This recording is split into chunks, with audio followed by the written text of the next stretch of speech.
lumapag dito. Kaya ito, kaya mo nakikita nyo may flag ng Australian flag yan. So ibig sabihin dito, yung mga warship noon na barko, dito naglanding noong World War II. Toliberi na yun, babasahin ko.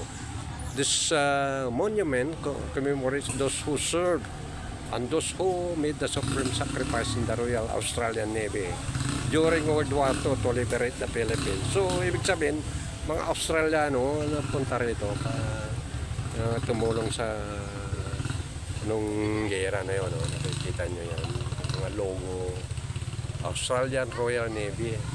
So, ito yung mga tao na babasahin ko. HIMARS Aronta Tribal Class Destroyer. HIMARS, yung rangko niya HIMARS Gascon Koykoi, River Class Frigate.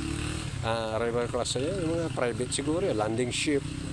HIMARS yung mga dito sila naglanding.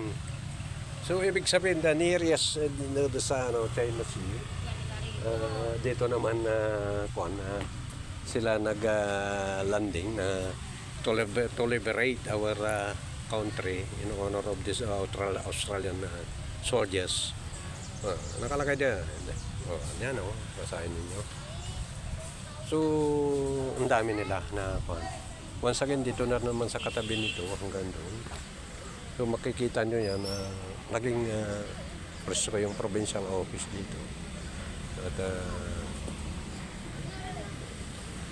makita rin, tabi ng dagat na yan.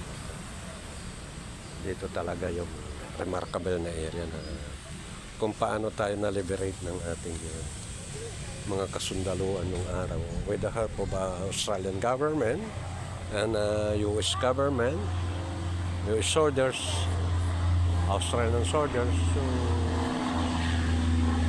naging so, tapos nirevive ng mga dating namuno tulad ni kasi dating sundalo si Fidel Ramos, yung dating gobernador si Magispin. So all of this was already recorded. Kung makikita natin yan sa area na yan, under construction. So once again, thank you very much.